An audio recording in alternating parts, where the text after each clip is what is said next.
is one of the crucial process variables that is needed to be measured, transmitted, manipulated, and controlled in order to ensure safety and success of a given process in process control industries. Measurement of flowing fluids in industries is very essential in order to know how much fluid has traveled in and out of a system. Variety of meters have been used in industries. In the industries, many different flow meters are used to measure the different type of fluids. The choice of the flow meter might depend on many factors such as temperature, pressure conditions, density, viscosity, conductivity, or even condition of the fluid such as slurries or normal fluid. The selection of the type of flow meters might also be accounted to the accuracy of the flow meter itself. Therefore, the experiment serves to expose the students to the type of flow meters available in the market and to introduce them to the basic working mechanism of the named flow meters. They may be asked to select a suitable flow meter for the plant or industry when they are in the working environment. Therefore, the basic knowledge of the flow meters as well as their mechanism and working principle is important in order to be technically sound in the working environment. In this experiment, 4 units of measuring device are used to achieve the objective of the experiment. Now, I'm going to talk about the first objective of the experiment, which is compare the accuracy of calculated flow with the actual flow rate. The second objective is to compare the pressure drop of each device. I hope that you all understand the objective of the experiment crystal clearly. Now, I'm going to talk briefly about the first equipment, which is Venturi meter. The main intention of designing this meter is to use the converging section of the pipe to give an increase in the flow velocity and corresponding pressure drop in which flow rate can be reduced. For your information, there is 3 sections in Venturi. The first section is converging part, the second section is trot, the third section is diverging part. The first section is converging part. So converging takes place at an angle of 21 plus minus 2 degree. The velocity of fluid increases as it passes through the converging section and correspondingly the static pressure falls. Next is trot, and it consists of minimum area. The velocity is maximum and the pressure is minimum. The throat diameter is between 1/2 to 1/4 of inlet diameter. Length of throat equals its diameter. Last section is diverging section. This is a section in which there is a change of stream area back to the entrance area. The recovery of kinetic energy by its conversion to pressure energy is nearly complete, and so the overall pressure is small. To accomplish a maximum recovery of kinetic energy, the diffuser section is made with an included angle of 5 to 7 degree. The volumetric flow rate of Venturi meter is given by the formula below. Now I'm going to talk about the second equipment, which is orifice meter. Orifice meter is a device with a hole in it. For an orifice meter, or also known as differential pressure flow meter, it uses the concept of pressure drop to measure the flow rate of a fluid. When the fluid flows into a tube of different size, its velocity changes, so its pressure. For instance, when it moves into a tube of smaller size, the fluid's velocity increases and it accelerates. In effect of this, the pressure of fluids decreases according to the Bernoulli's law. As a result, differential pressure is created, or more specifically a pressure drop. The magnitude in the pressure drop determines the velocity of the fluid that increases when it enters the smaller tube. The two most important factors that influence the reading of an orifice meter are the size of orifice and the diameter of pipe which feed to it. These factors are also applicable for venturimeter also. It will be the simplest and most common device for measuring flow rate in a pipe. The following formula is used to calculate the flow rate of fluid in orifice meter.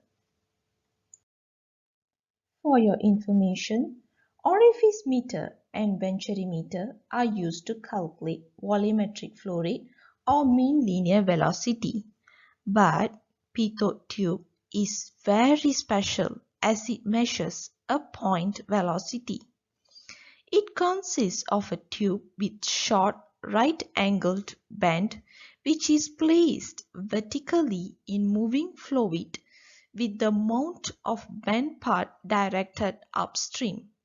The pressure measured with an attached device depends on the fluid flow and can be used to calculate the velocity. Pitot tubes are also used to measure air speeds in wind tunnels and aboard aircraft in the flight. They are used to measure the flow of liquids. The formula on how to calculate the point velocity is well explained in the diagram shown. Now, I'm going to explain about the fourth equipment, which is rotameter. Rotameter is a mechanical device that measures flow rate by allowing the cross-sectional area inside the tube through which the fluid or gas travels to vary. The rotameter consists of a uniformly tapered tube, float, and a measurement scale. The fluid flows into the tube, which creates a force that moves the float up a certain height, which is reflected on the measuring scale. This observed height is used to calculate the flow rate, and subsequently, different height mean different flow rates. The float is always fluctuating in height, so when it stabilizes, then the flow rate is relatively constant. Additionally, factors such as pressure and temperature should be kept constant in order to promote greater accuracy of flow measurements. The pressure drop is constant, but the constriction area varies as the flow rate changes. To sum up, I will say that these are the four equipments that involved in our experiment to achieve the objective of our experiment, which is venturimeter, orifice meter, pitot tube, and rotameter. Last but not least, the pressure drop in elbow is also considered in calculation. Now, I'm going to talk briefly about elbow. Elbow are used in pipelines containing flow devices and there is some pressure due to the fitting. Pipe elbow fitting is very important pipe fitting. When we talk about a pipe elbow, it means a length of pipe with a sharp bend in it. Pipe elbows are fitting accessories which are used widely in various industrial sectors in pipe fitting. A pipe elbow is frequently used in pressurized application and are available in various shapes and sizes for use in different applications. A pipe elbow is a fitting installed between two lengths of pipe or tube allowing a change of direction usually in the 90 or 45 degree direction. Hence, there is formula as usual to calculate pressure drop for long radius elbow. Various materials are used to make pipe elbows such as rubber, plastic, iron, steel, copper, stainless steel, aluminum, cast iron, ductile iron, and many more. Okay everyone, now I will proceed with the industrial application of flow meter. There are many applications of metering flow equipment that are used in industry. A flow meter is utilized to measure the amount of liquid or gas that moves through a pipe. The application of flow meter are diverse, and each industry has its own engineering requirement and constraint. There are many industries that require the flow meter equipment, such as medical industry, wastewater industry, and oil and gas industry. And I will explain two types of application in medical industry, which is oxygen therapy and anesthetic device. For oxygen therapy, the oxygen first passes via a pressure regulator.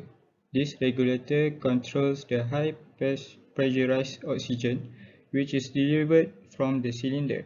It is administered at low pressure. This lower pressure is monitored or controlled by the flow meter. Next is the anesthetic device. In inhalation anesthesia, a mix of oxygen, air, anesthetic solvent, and nitrous oxide is administered to the patient.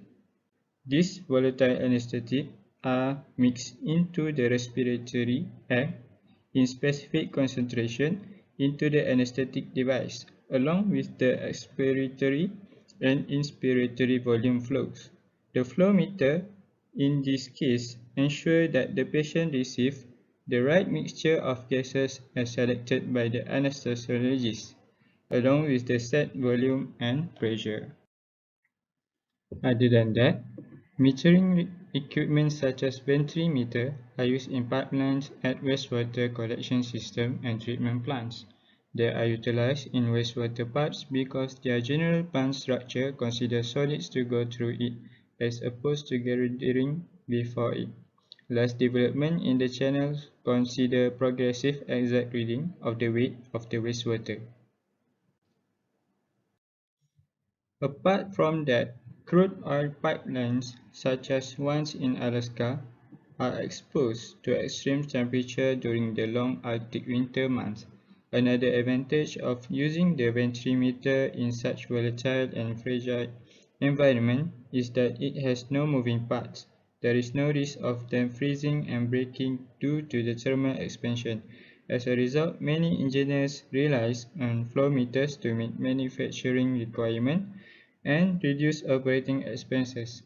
The industrial fluid flow meters are used to maintain efficiency and help understand profits, gains, and losses.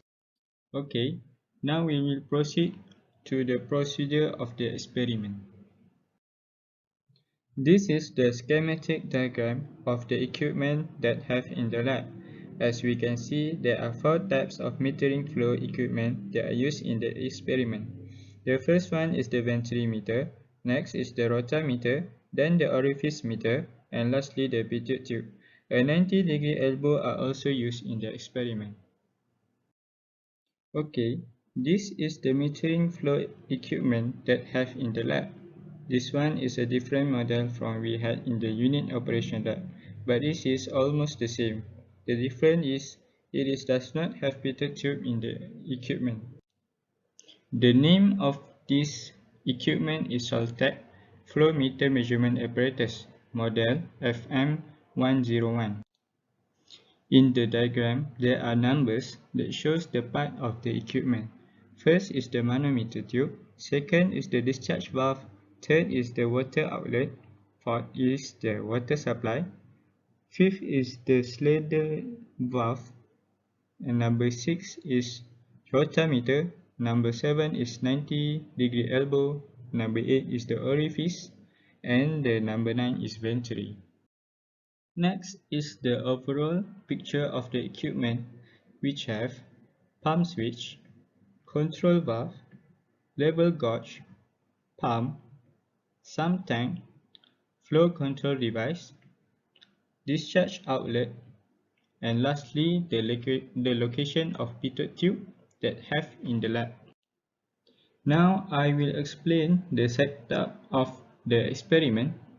First, make sure that the sump tank is 3/4 filled with water. Then make sure that the control valve is fully closed and the discharge valve is fully open.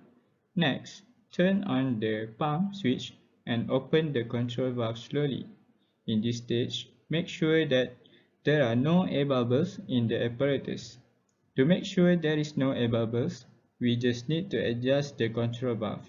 After there are no air bubbles in the apparatus, reduce the flow of water to the required value on the rotameter using the control valve. Next, close the stopper, which is the flow control device, to let the end tube submerge inside the water. Next, turn off the pump switch and adjust the liquid in the manometer to half of the tube using the saddle valve. Then open the stopper and fully close the control valve. At this stage, we are ready to proceed with the experiment.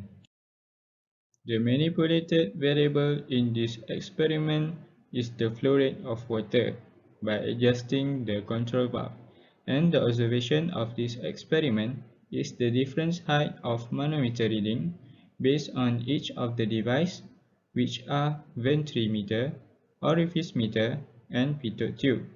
And the observation also takes place in the time taken for the water to fill the level gauge to a certain volume. To begin the experiment, we need to make sure that the control valve is fully closed and the discharge valve is fully open. Then, turn on the switch of the pump. Adjust the control valve slowly until the rotameter reading reaches 2 liters per minute. After the flow is steady, take the reading of the manometer for each device. After that, close the stopper, which is the flow control device, and set the timer and record the time taken for the water to flow from 0 to 2 liters. Then, the experiment is repeated with different value of rotameter reading and the data is recorded.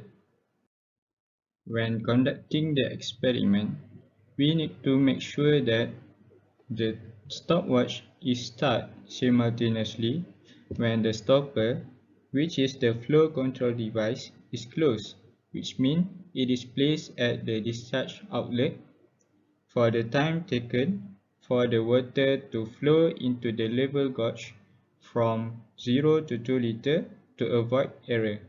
And from this observation, we can calculate the actual flow rate of the water from the known volume and known time. If you need further understanding about the procedure of the experiment, you can just search a YouTube video with Soltec measuring flow equipment experiment in the search box. I cannot upload the video here due to the copyright issue. I hope you can understand more when watching the video. Okay guys, now I will discuss about the error analysis that will be have in the experiment. There were some errors occurred during the experiment which affected the accuracy of the result. The first error that we found during the experiment is human error during the measurement of time required for the water to reach 2 liters for the calculation of actual flow rate.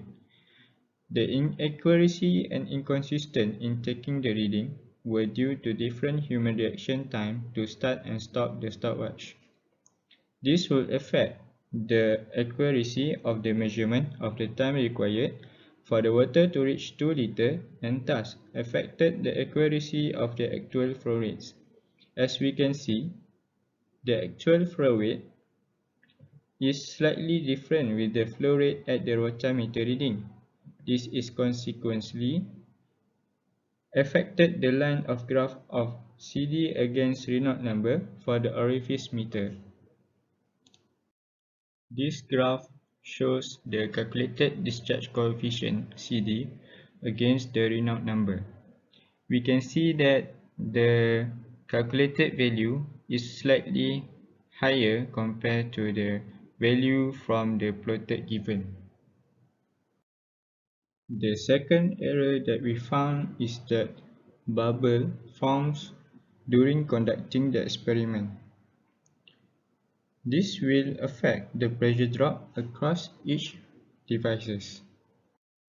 Other error that we found during the experiment is that the reading of manometer were fluctuating during the measurement of pressure, leading to the inconsistent and inaccuracy in the data taken. Hence, 3 readings of manometer were taken and an average reading was calculated for each flow rate in order to increase the accuracy of the data. Next is the parallax error during recording the height difference of manometer. The eyes of the observer may not be perpendicular to the meniscus of the water and or mercury in the manometer, which affect the accuracy of the data taken.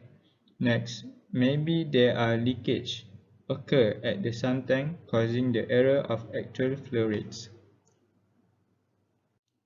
Next, we will proceed to the results and discussion. The next section is results and discussion. Talking about the equation relating pressure drop of each device.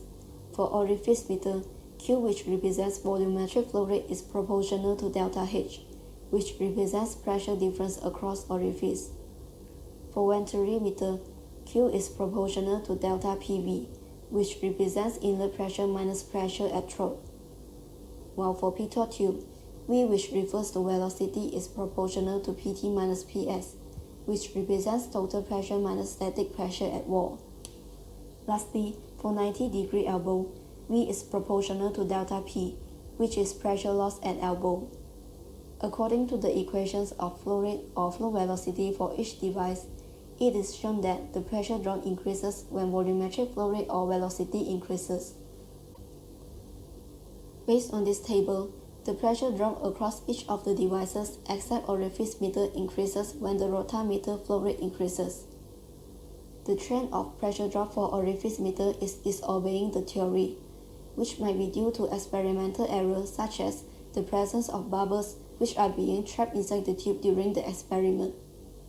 When pressure drop is compared among the devices, it is clearly shown that the pressure drop across the orifice meter is the highest, which is followed by venturi meter, pitot tube, and lastly 90-degree elbow.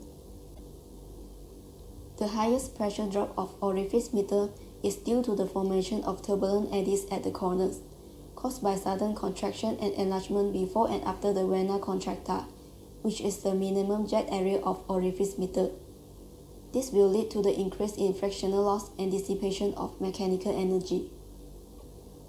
Venturi meter has smaller pressure drop compared to orifice meter because of the streamline shape structure of venturi meter, which contributes in minimizing friction due to eddies and promoting large pressure recovery at downstream area.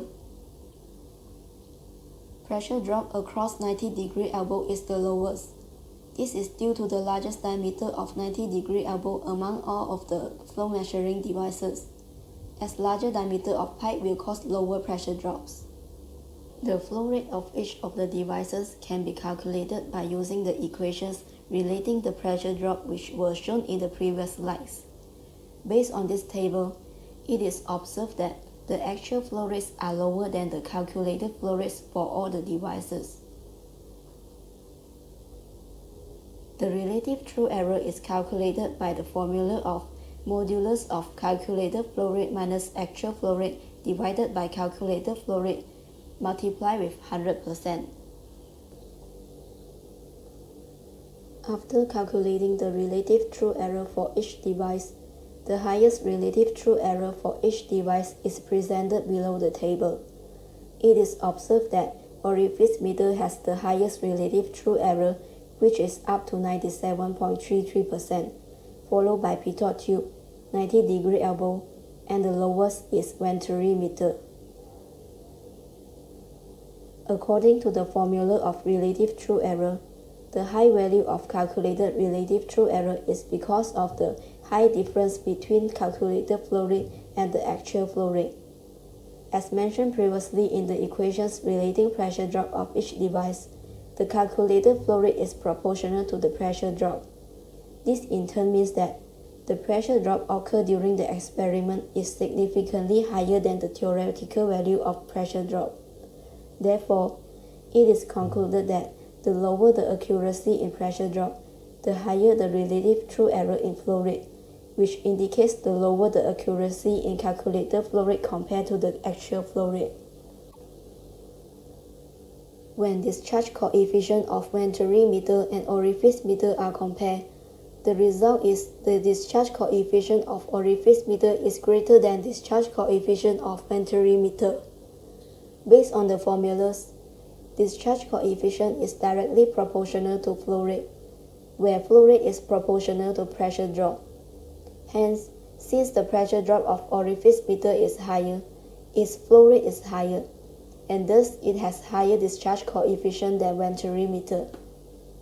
From the experiment, the value of calculated discharge coefficient of orifice meter is 4.42, while for venturi meter is 0.62, which is obeying the theory. From this figure, the graph of calculated pressure loss coefficient K against Reynolds number of elbow shows a similar trend as the theoretical plot, where K decreases as Reynolds number increases. Nevertheless, the calculated K values are lower than the theoretical values. This is because, since Reynolds number calculated is directly proportional to the actual flow velocity, which is in turn directly proportional to the actual flow rate, hence, based on the formula, K, which is inversely proportional to flow velocity, will decrease when Reynolds number increases. What will happen when the experiment is carried out by replacing water with oil? Based on the equation of Reynolds number, for a specific flow velocity, the density of fluid is inversely proportional to the viscosity of fluid, whereas the viscosity is directly proportional to Reynolds number. Based on this information, since oil has lower density but has higher viscosity than water, hence, Reynolds number of oil is smaller than that of water.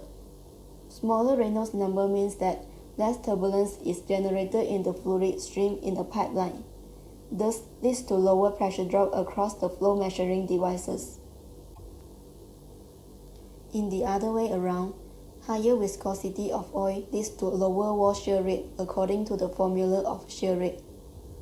As the wall shear rate decreases, a more uniform low profile is formed, which leads to lower pressure drop in the fluid, since pressure drop is directly proportional to shear rate in the pipeline. To conclude, if the experiment is carried out with an oil instead of water, the pressure drop across the flow measuring devices will decrease. Next, I will talk about the principle of operation of submersible pump used in the test rig. The function of submersible pump is to pump liquid. It must be fully submerged in the liquid to be pumped to avoid pump cavitation. Firstly, water is being pulled into the pump by water pressure. Then rotation of the impeller pushes the water through the diffuser to the surface. The principle of operation is water is pushed to the surface by the submersible pump through conversion of rotary energy into kinetic energy and lastly into pressure energy. In order to increase the accuracy of the results, there is a few of suggestions of improvement on the experiment. First of all, inner surface of the pipes should be cleaned periodically to ensure that no contaminant in the pipes which could increase the frictional loss between the fluid and the inner wall of the pipes and disrupt the fluid flow inside the pipes. Besides, air bubbles in the tube should be removed, as it will affect the manometer readings and the pressure drops across the devices. Moreover, it should be ensured that there is no leakage of fluid through the pump components from the discharge side to the suction side in the piping system, as this will decrease the accuracy of the results. In conclusion, the pressure drop across the orifice meter is the highest, which is followed by venturi meter, pitot tube, and lastly 90-degree elbow. Besides that, the actual flow rates are lower than the calculated flow rates for all the devices. The lower the accuracy in pressure drop, the lower the accuracy in calculated flow rate compared to actual flow rate. Thank you for watching.